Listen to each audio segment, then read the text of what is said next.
Ba ba ba ba ba ba ba ba ba da da. Owen and Rob ba ba ba ba ba ba. Welcome to the Other Side Gamer. We are your hosts, Bobby Balls and Owen Jackson. Hello, sir. How are you?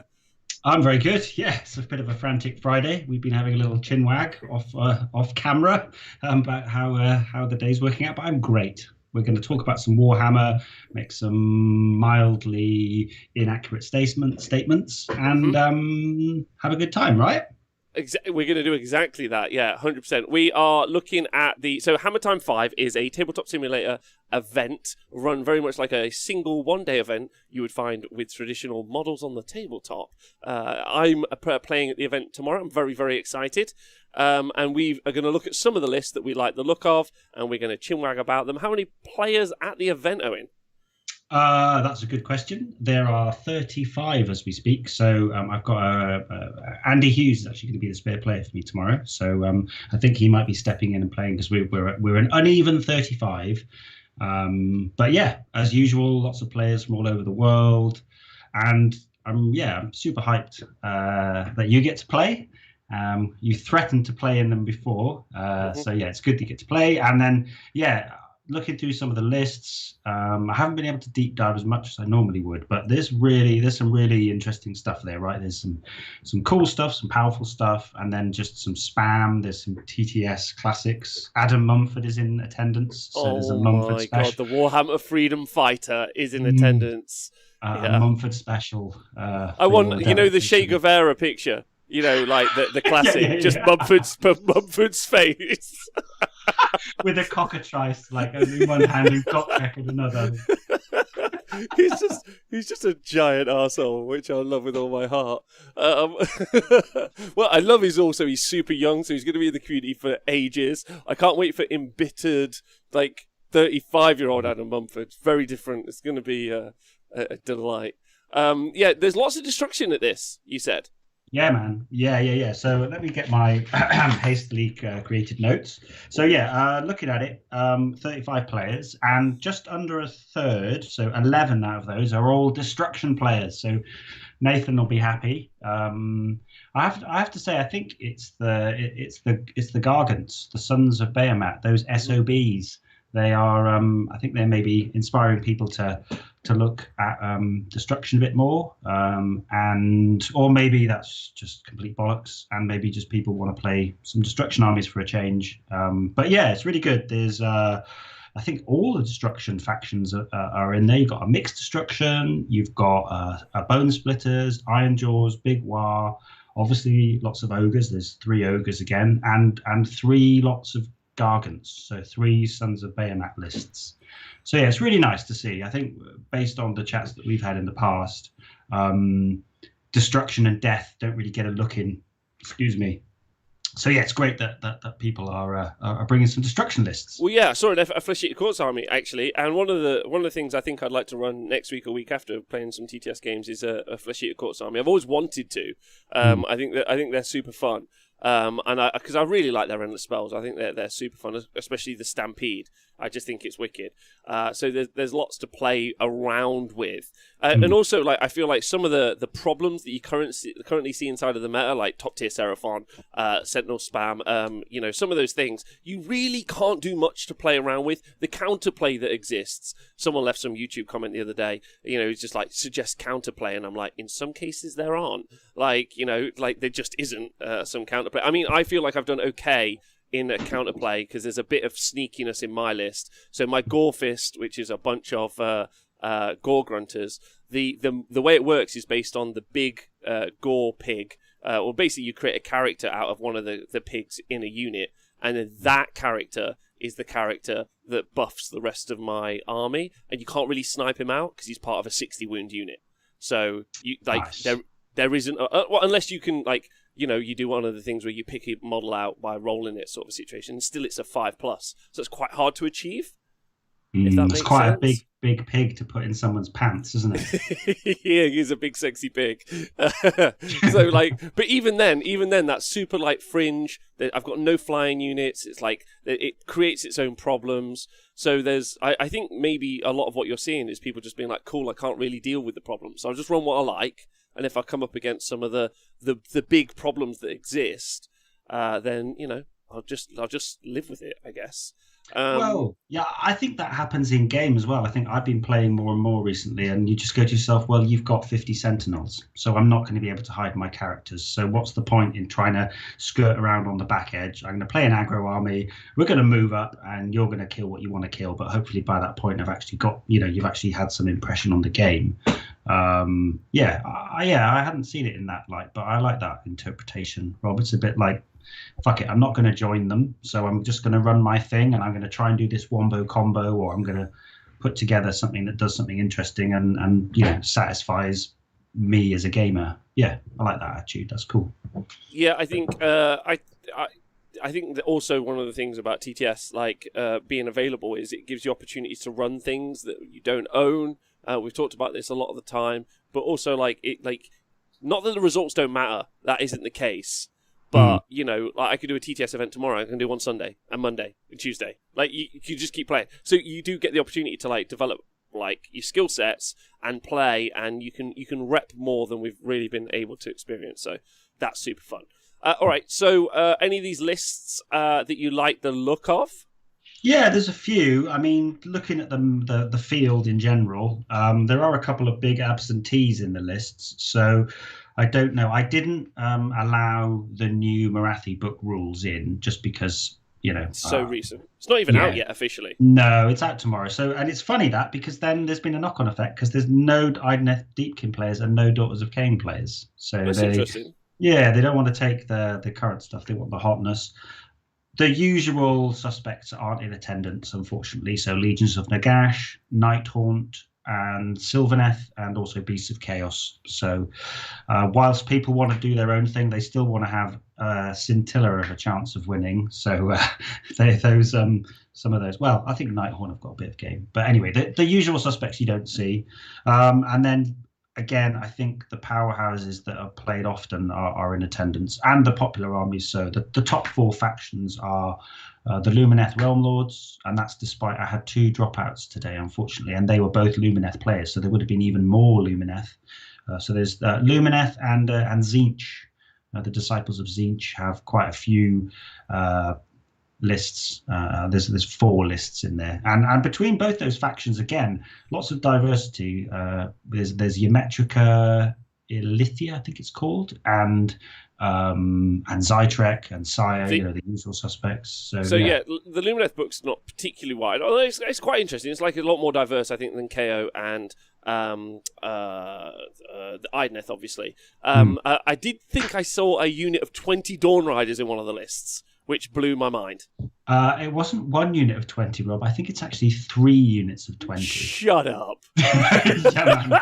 He's gone all in. I think that might be Michael Peterson. Let me just bring up the lists. But yeah, I think he did text message me going, whoa, are you going to have some fun looking at this one? And I think it's, bear with me. Let me see. That's Michael. Oh, no, it's not that one. Yeah, I believe it's Michael Peterson. Let me find it. Yeah, I've got it for you. You got it, yeah? Oh, no, it's doing that thing on TTO where it won't let you see the list. Oh, yeah, there we go. 20 Dawn Riders, 20 Dawn Riders, 20 Dawn Riders, 2 units of Wardens. And a Cathala. And a Cathala. Oh, my God, that's fucking awful. I think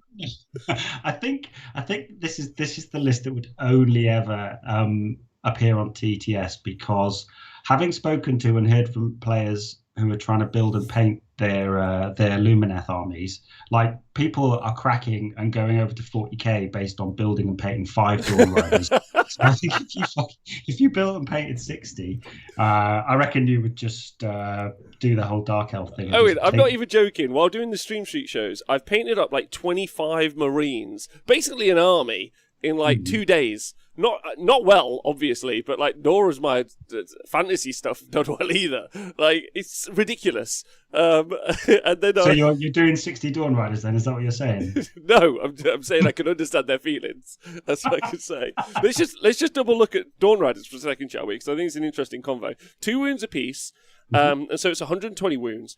With a 4-up save. Bravery 7, which is a bit of an issue for armies that are that low.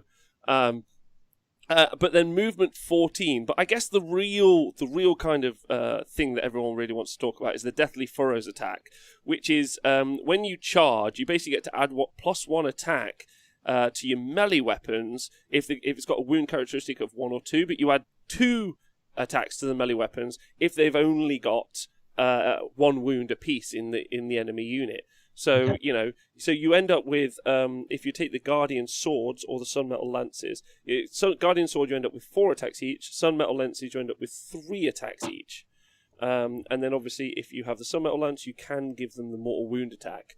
So you would end up with 60 attacks, with a third of them doing mortal wounds. So that's 20 mortal wounds coming out of that unit, potentially. Which is, and then you could just throw in some Dashing Hooves attack, whatever. The horses just throw in. And they've all got Speed of Hish as well, so they're all going to go, well, no, you can only cast that once. So one of them could go 28 inches. I mean, he's going to blow up some screens for sure. It's 3 screens really well. He is. No, it's going to be. That will be quite funny to watch that play, actually, because I don't know. I think the battle shock's the issue there, isn't it? Really, it is. I'm genuinely hoping I get to play him. Is all I can say, because we will have a cavalry off like you've never seen. So that's hot. Anyway, so what list did you see that you liked, that you thought stood out? So one that we don't see very often, and I know that you had Simon on just recently in the last hour, who was talking cities, and obviously with Cities of Sigmar you see a lot of Tempest Eye and Hammerhall and some Hallowheart, but not so much Living City. So I'd like to talk about Alex Tubbs' Living City list. That's. It's okay. I did that. I also looked at that list. That's one of. Let me just go find it.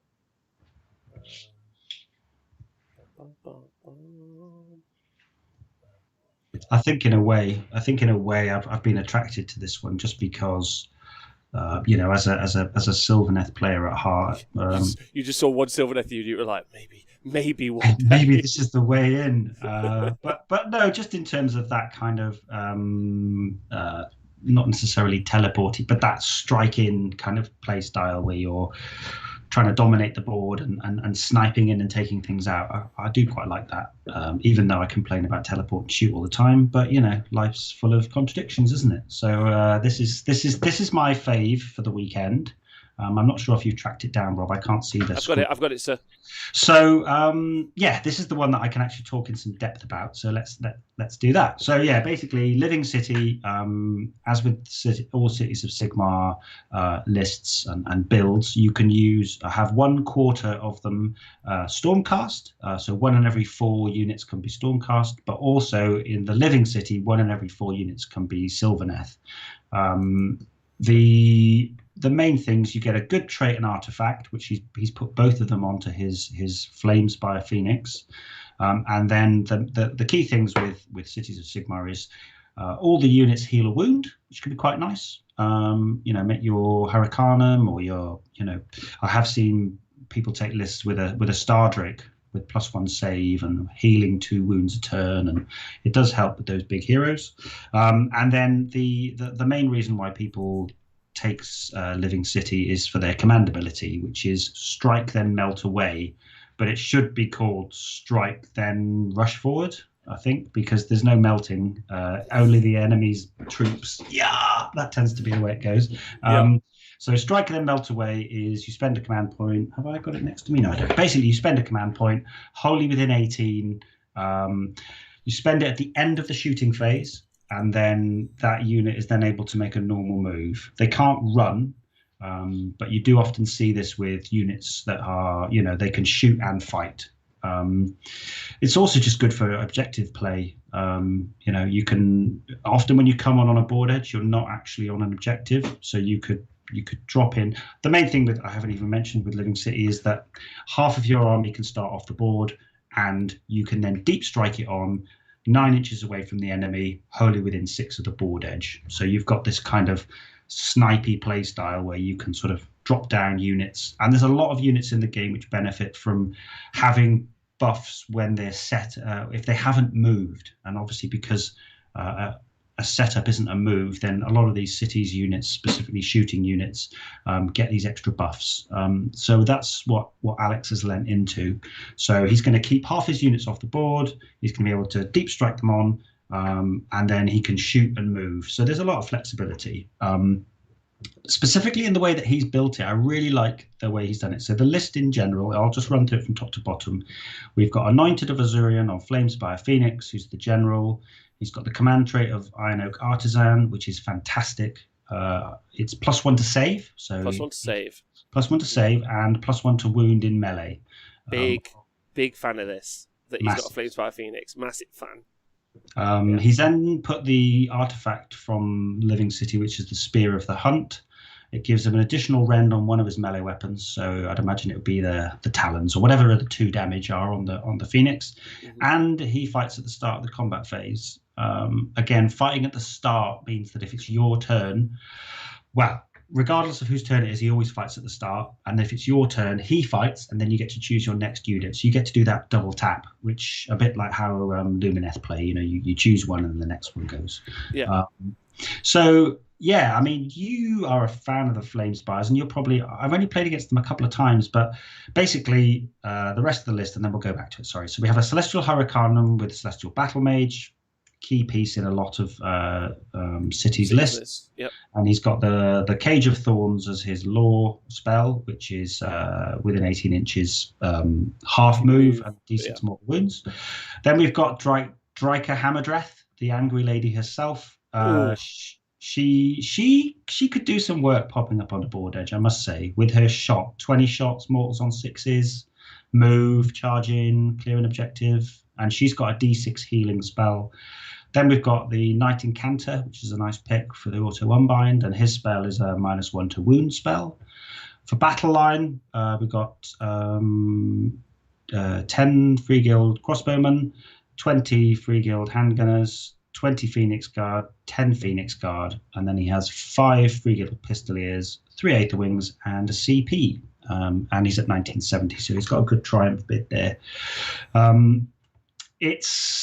It's obviously not a huge amount of stuff to put on the table, and there's a very definite difference between what's going to be starting off and starting on. You'd imagine if you looked at it that he would have the Incanter, the Phoenix Guard, the Aether Wings, and perhaps the Pistoliers on the table, and then he'll have a sort of and the Phoenix. I think only Drycha's not going to be Drycha's going to be anything off the table, I feel. I don't know, you see, it's a big investment, 760 points. I like 30 Sisters of the Watch with a Hurricanum. And I always consider that to be a drop down and hose kind of thing. And I could seriously imagine him taking the Hurricanum, the crossbows, and the handgunners all off as a little package together, because they drop down, and he's got the Storm of Shemtek for some reach, with the 3d3 mortals, and then the crossbowmen, they get an extra shot if they haven't moved, so they get 20 shots, and the Free Guild handgunners get an addition, a +1 to shoot, when they've been set up. So he's going to get dropped down. He's going to have the poke from the Storm of Shemtek and the 40 shots from the crossbows and the handgunners. And then if he puts the handgunners in front of the crossbows, then if that unit gets charged, then they get to shoot again, and they're obviously getting +1 to hit from the Hurricanum. But I think Drycha might be a little solo operator. I can imagine her being off the board and just a bit like how people use drop down units or teleport units just to keep their opponent honest. She's not going to go in and womp a load of stuff. No, but I think if you moved into the midfield like conservatively with most of this army, and then Drycha's still off the board, you have to then, your opponent can't then just like fan out or unfurl. They have to be aware that Drycha's going to come in at some point potentially, and then you've got that kind of turn to kind of like smash moment where Drycha comes in, the Phoenix Guard go, you can pin something back with the Flamespire Phoenix, do some mortal wounds as well, and then do you kill the Flamespire Phoenix? Is it going to come back to life? You've got to try and deal with the Phoenix Guard in the middle. There's some shooting coming over the top. It's like a nice mixture of stuff, which is quite fun. And then you got that first turn threat dropping. Is the comet not in there? No, it's not in there. Interesting. No. But it's cool. It's cool. It's a nice fun list. And also Living City, like we've talked about. I think people keep trying to play Living City, and it does have a good ability, but I don't think it's necessarily got the right unit to fit into those abilities sometimes. But it's a very cool city, and it's very very fun to play. Yeah, you always run out of points. I find you can never do quite enough. Obviously, the Pistoliers and the Aether Wings are what he's going to be able to use to either hold a backfield objective with the Aether Wings while he pushes his Phoenix Guard, or they're fast enough to go out and cap early in the early game. But then once the game's in play, it's the kind of thing where you haven't got huge amounts of units to play with, so it focuses you on having really good decision making, I think. But one thing, obviously, with the Flame Spire is he's on is it a 3-up save base on a Phoenix? I want to say it's a 3-up. It's 4-up, isn't it? A Phoenix. Let's have a look. I've got the book here. Flame Spire's a 4-up. I'm almost certain. Okay, and then he gets +1 from his artifact. Sorry, from his trait. So he's on a 3-up. And then hopefully he's next to the Incanter turn 1. So the Incanter casts Iron Oak Skin on him, so he's -1 to wound. And then by casting that spell, it gives him another +1 to his save. So he's going to be on a 2-up save, -1 to wound, and comes back to life on a 4-up, which is... Yeah. And he's also got a 4-up DPR because it's an anointed. Of course. Yeah. Which is just phenomenal, really. Yeah, sorry, you're right, it's a 4. Yeah, so hopefully he's going to be on a 2-up save, -1 to wound, with a 4-up DPR, and he can fight a bit, and he always fights at the start, so you're right, he's a good tagging, pinning piece, whilst the rest of it shoots off a load of stuff, Drycha going in, harassing things, and then, 30 Phoenix Guard, which can sit on objectives for a long part of the game. So I like that. And it's the only Living City list I've seen at any of my tournaments. So I really wanted to, it was too good an opportunity to turn down, right, Rob?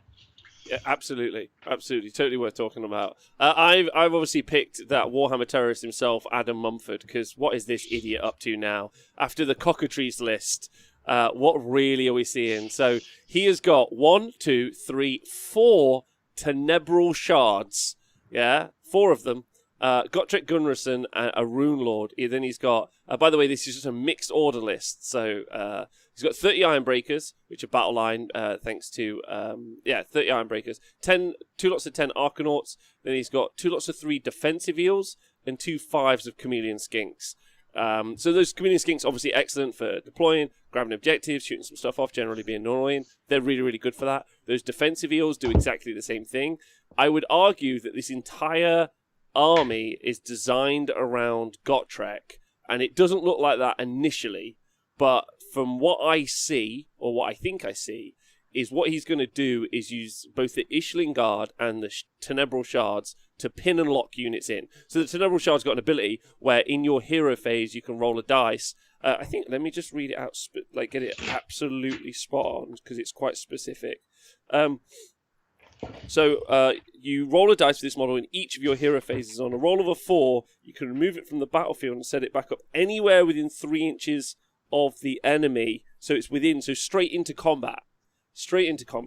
If you do so, you can add 1 to hit rolls made for this model this turn, and then if you slay a unit in the preceding combat phase or in any combat phase, they can make an 8-inch move immediately after, but they have to end up outside of 3 inches.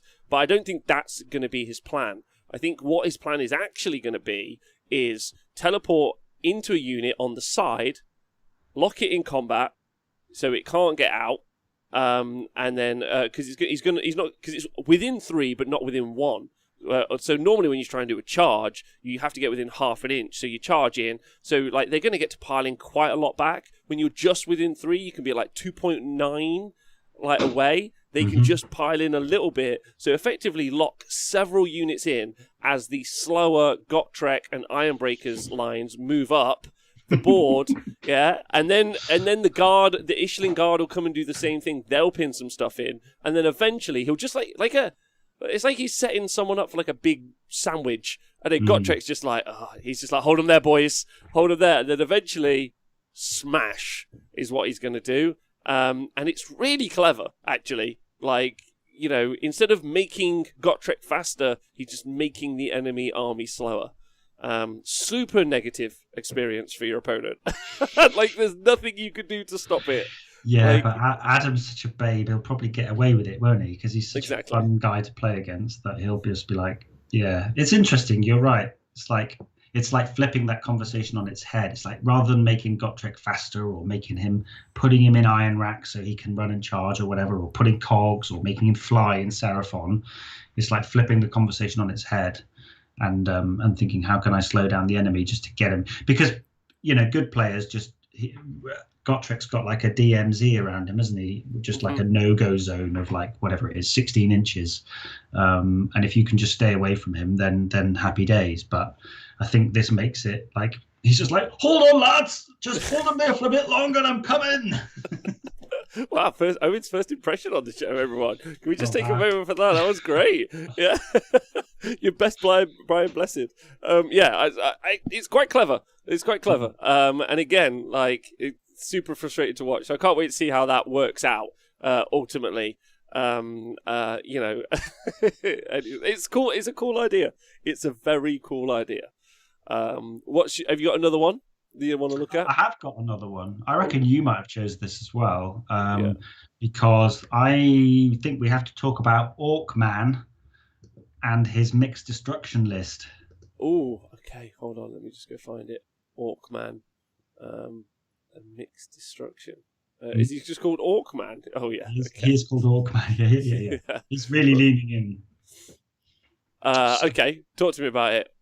So I mean, it's pretty simple, and it's just a way of like I have seen a lot of people thinking like, how can I ally in a mega gargant into my army? Because obviously they could be taking in all the different allegiances, but I think the way that Orcman's built it, I think it's pretty nice, and it kind of flies in the face of the sort of general wisdom that Gargants are crap outside of their own allegiance ability. Sons of Bahamut. If you don't play it in Bahamut, then there's no point. And I like this. So he's basically taken. It's very quick to run through. He has a Gatebreaker Mega Gargant, which is the guy with the hood.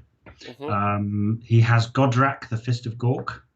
Which is the orc on the cabbage. Wow. And then we have an Orc War Chanter, a Fungoid Cave Shaman, and then for his battle line he has 2 units of 20 stabbers and a unit of 20 shooters, and then he has a unit of 6 Orc Gore Grunters and Scrap Scuttle's Arachna Cauldron. Wow. Okay.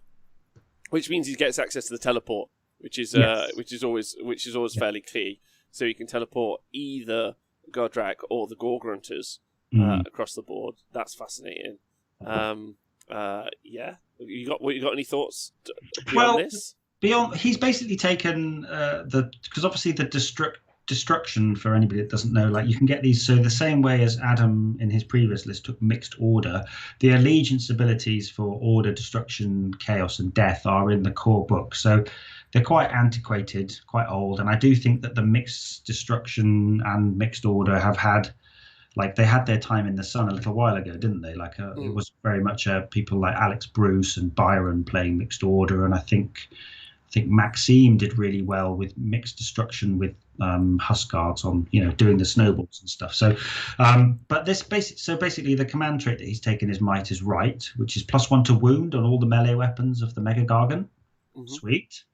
And then he's taken Rock Eye, the artifact, which is in the hero phase. The Mega Gargant gets to choose a unit within 12 inches and gets +1 to hit against it. Either he does or the army. Let me just check that for you. Destruction, +1 to hit rolls made by the bearer when they target that unit. So that means that the efficiency of that Mega Gargant's attacks. So he's got his Fort Crusher Flail, which is the big one. Normally that'll be hitting on 4s, so it's down to hitting on 3s. So at full profile, we're talking about 10 attacks, 3s and 2s, -3 damage. So it's pretty nasty, and he can smash terrain and all the other stuff. But he also he can also use Godrak's command ability, can't he? Yes, he can use the Voice of Gork, which is, if you do so, pick 3 friendly destruction units wholly within 24. So it's going to be himself, the Mega Gargant, and the pigs, perhaps. Yeah. At the end of that phase, add another +1 to hit. So that flail with the 3 damage -3 rend is now going to be hitting on 2s. So yeah, it's pretty meat and potatoes list, right? It's pretty simple, but I do think obviously he's got +1 damage from the War Chanter, which can go on to the pigs or perhaps Godrek himself. So he's got, you often talk about lists having 2 or 3 threats, don't you? And he's got 3 very credible, fast threats.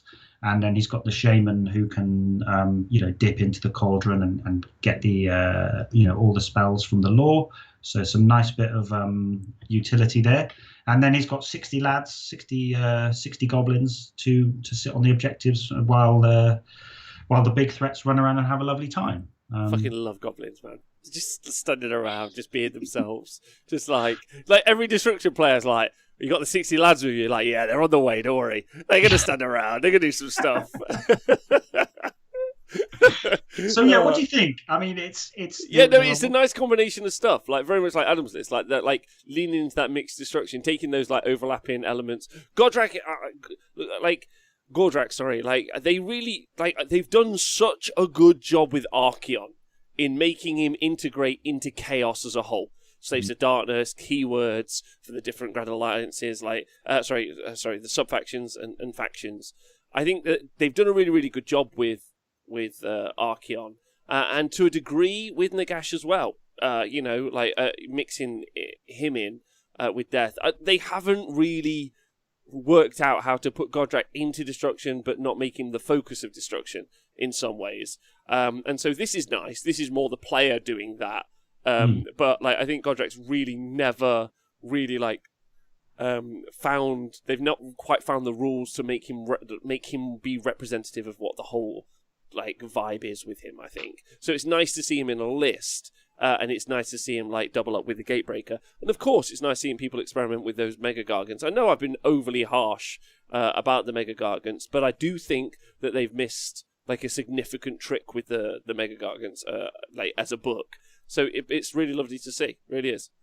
Yeah. And I think we've got 3 sort of pure Sons of Bahamut lists, which follow down the route of. Colonel Cabbage is in the chat. I know he's got a slightly different list to what you often see. I think Taker Tribe seems to be the one that list. Yeah. Whereas I think Charlie likes to go for Breakers, I believe. I played against that, and he one-shotted Archeon, which was a bit of a surprise. Wow. Oh, look at that. He's even got his Charles's Breaker list. He has some, everyone's named after people on the show, which is nice. So you're big Rob, the Toothless Jam Smasher. My favorite, who's the other Gargants list? Hold on, there's someone, is it Matt Goddlesborough? No, not him. Although he's taking that Taker's Tribe list, which I think is really good. Someone else. Who's the last Slaves to Dark? Who is it? It goes under Ale Guzzler Gargants. We've got Charles, we've got Matthew, and here we go. Morgoth, a German player. Oh, Morgoth. Yeah. Let me just go find. Yeah, because the description for his is. No, if only Games Workshop would listen to Rob and make Sons of Bahamut good. Hashtag make Gargants decent. See, I think they're decent, man. I do think they're decent. Oh, wait, you've changed your tune? Yeah, well, I haven't beaten them yet. I've played them twice against 2 good players, and I've lost both games. I think. What were you playing? Khorne? Yeah. Okay, all right. So they outclassed you in combat for an army that gets outclassed in combat. All right. This is true. We're not going to fall out over this, Rob. No, I'm all right. I'm all right about it. Similarly, though, I watched in Pask's Butcher's Buffet tournament the other day. I watched Ash McEwen play with his Gargants, and obviously he's an excellent player. And that got beaten. I mean, he got a bit unlucky with a couple of priorities, but that got Storm Fiends and Plague Monks killed. Yeah, the Gargants over 3 turns to win that. So they have their shortcomings, and I think definitely with stuff like Salamanders around. I don't think Sentinels do anything to Gargants, do they really? Or Lumineth? You can do a shit ton of more. You can take them out. I'm not certain. Yeah, like you're right. Like if you don't have a damagey list, then maybe and they can go first and actually get to the objectives. Then they're in a good spot. So Well, it'll be interesting to see, right? We've got 3 lists this weekend. Let's see how it shakes down. yeah, it's good. And listen, if I'm wrong, like I want to hear about it. Like what else can I say? Truth be told, there's some shootcast lists here, like which you see quite a few times. That's fun. There's some other lists I really like. I'm going to rattle through this one quickly. John McKinley's list, because he's got a Kabbalist list, which is nice and different. But specifically, he's got 15 Chaos Warriors, and actually, I'd be quite interested to see how they perform. So that's 30 wounds with a 4-up save. He's also rocking a Khorne Saves Darkness Demon Prince, so being able to shut down those charges is a big deal. And I think that's super cool. He's also got a Chaos Sorcerer Lord as well, so he's going to be able to give reroll saves on the Chaos Warriors, which I think that's a thing, that's very tanky. And then he's got some throwaway units of Marauders, so he's got 3 lots of 20 Chaos Marauders, and he's also got Mask of Darkness, so he could throw those around, and then 5 Chaos Knights, 9 Untamed Beasts, and 8 Iron Golems. So he's got a variety of different units. He doesn't have the one big punch unit, but he does have some big plays, which I think is I like this because he's got that core defensive block in those 15 Chaos Warriors for holding objectives, and then he's got a lot of much more fragile kind of Glass Hammer Chaos Marauder units, and then some nice buffs knocking around. He can he's also got the Balewind Vortex as well. So I like this list because it takes a lot of the really good elements in the list. And he's also got a Blood Secretor in there as well, which is fun. Called Flavor, which sounds like the dopest Blood Secretor ever. Yeah. It's also interesting, I have seen a lot of players, especially, I don't think John falls into this category necessarily, but players who've had success with some of the real top tier armies. Slaves to Darkness seems to be a book that those kind of players dip into. There's a player that does really quite well with Seraphon at the moment called Tavi Gain, and he's taken the Slaves to Darkness list, which is based around the Plague Touch warband, and he's got 2 blocks of 20 Chaos Warriors there, with the reflecting mortals, and I think that build is really strong again. But yeah, my main point was going to be I do think people dip into that Slaves book because there's loads of really interesting stuff to do in there. You don't really see Despoilers, and I think Despoilers is really interesting as well. Agreed. Yeah, it seems to be a bit of a book that people dip into when they want to try out some interesting but not often seen lists. I think Slaves is very good in that regard. So can I talk about another list that I saw that I loved? Go on. It's by this Rob Symes fella. Oh God, I hear he's a fucking arsehole to play. No, but specifically, I had a big chat with Nathan Prescott last week because I wanted to try and run a list that plays very different to how I like to play. Mm-hmm. I've got a very specific style, and so I was like, I want to learn how to Nathan Prescott play, which is very different to how I play. It's all to do with whenever you go to cast, it's about dancing and doing all this. You've got to dance a lot. There's a lot of groin. There's a lot of groin, I think. Certainly when I played him, it was pretty sexual. It's very. He tries to lure you in like a snake charmer. So it's a big war list, which is fun, and it's a gore fist, which is the kind of key element to it. Everything that's in there is a big unit of 12 Uruk Gore Grunters, there's 6 Gore Grunters, and there's 2 lots of 3s. So that's kind of like the meat of the list, the pork pedo, as you called it, which is good. I'm very excited about that. I can't believe we said we weren't going to call. That works! Your order of pork is to be delivered by teleportation. Yeah, but one of the things I was talking to Nathan about, I was like, because he's very convinced that there's actually good magic that you can bring out of the Uruk part of the book, and I was like, okay, so it's going to be fun to experiment with that because there's a weird knob shaman who's bursting with power, which means he gets an extra spell basically, and he's got the shamanic skull cape, so he gets +1 to cast. So he starts out +1 to cast. It's Law of the Weird. He's got Wrath of Gork, which is a bunch of mortal wounds. You got a Wergog Prophet who's got Mork's Bony Bits and Gorka Morka's Warcry, so again +1 to cast as well. So he's doing really well and he can cast an extra spell. And you got a War Doc and a War Chanter. So the War Chanter is obvious. You buff the pigs, no drama.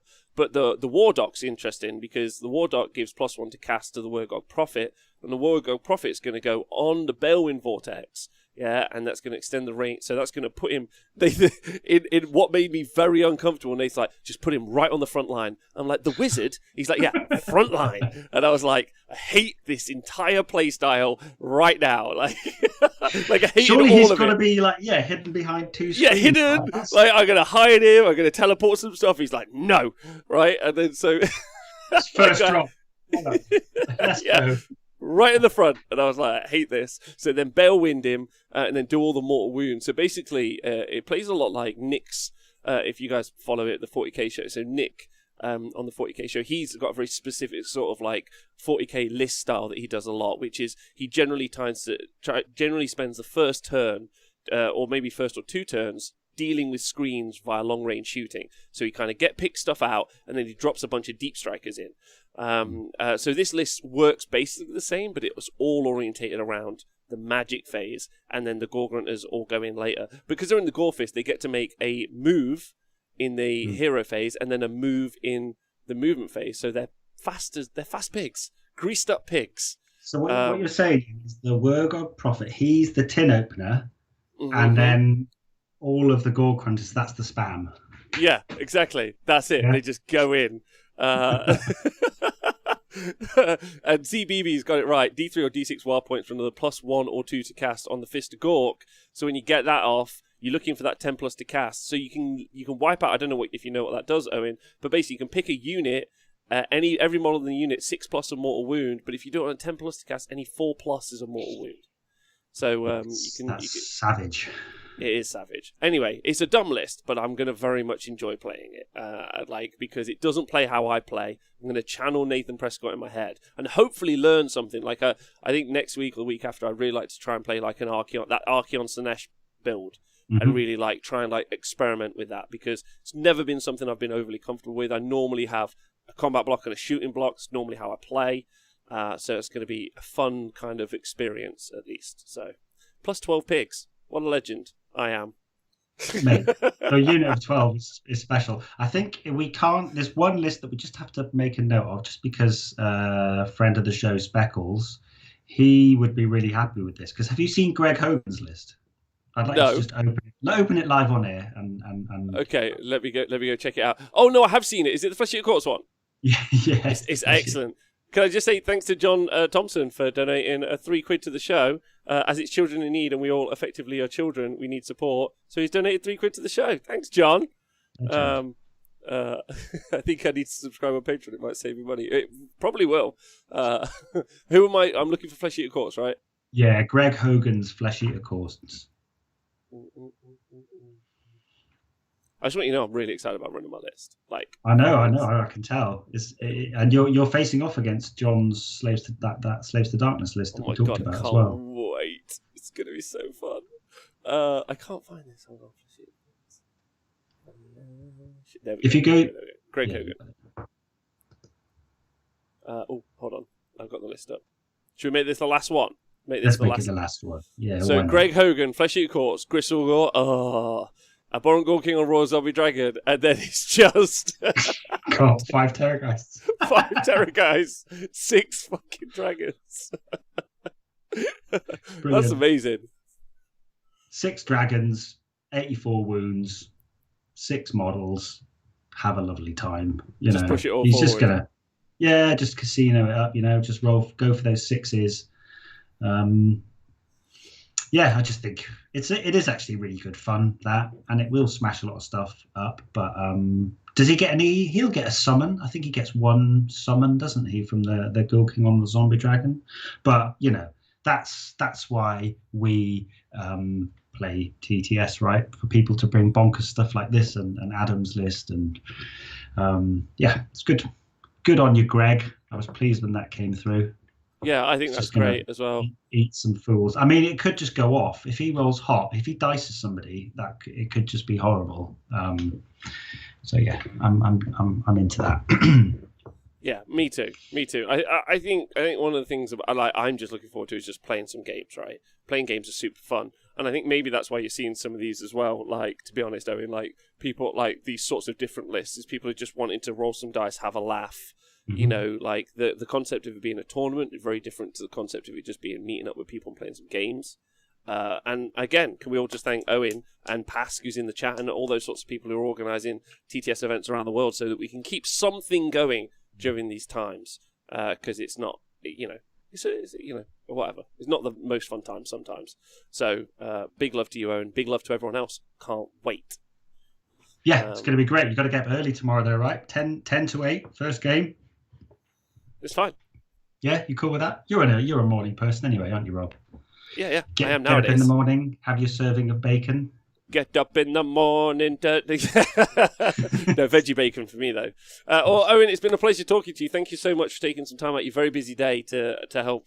That's cool. This is my proper job, but the other stuff is crap compared to this. So you're very welcome. Nice to chat, and glad that everyone's excited. And just a little shout out to anybody if they think that I'm not very good with computers or TTS. Like, I'm a proper Luddite with most computer stuff. He is. And like it's really easy. So if anybody, not in for a tournament, but if anybody wants to reach out, play a game because you haven't literally played any sort of game for 9 months, then just hit me up, because like digital dice, like Greg, when he rolls like 666 on that Gristlegore Dragon's Maw and he does 18 mortal wounds, it doesn't matter if it's not a real model. If it's on a screen, it still feels fucking brilliant. So if somebody wants to play some games and maybe is a bit skeptical about it, then just talk to me and we'll get you set up.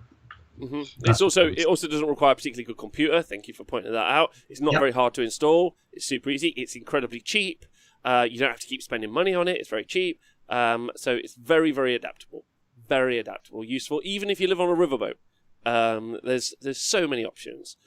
So Owen, thanks for being an angel. Thank you to you. Thank you to everyone else for going Patreon, podcast, and live. That's right, you guys. You've had 2 shows today, you lucky fuckers. Join me tomorrow and I'll tell you what time's round 2 start. That's a good question. I better check the pack. It's 3-hour rounds, so we're going to go from 8 till 11. There's a break from 11 till 12, so you could do a quick little micro show in the lunchtime break tomorrow. That would fit in. It has to be 12 till 1. I'll just have to stream my game. I reckon that'd be my plan.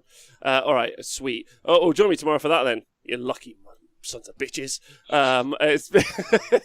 You get to see that big brain deployment then, don't you? If it's the start of the round, we get to see that little. All right, yeah, okay, all right, yeah. It's a bit of a smooth brain army. I'm not gonna lie, yeah, right. But I'm just trying to have some fun, right? So it's such a smooth brain army, but it's also not, because the teleporting.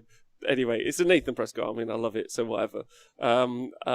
He keeps messaging me random pictures of pigs. I don't want to know any more about those pictures, so move on swiftly. Anyway, you guys have been brilliant. Look after yourselves. Owen, you're an angel. It's been lovely talking to you. We'll see you guys soon. Have a nice day. Good.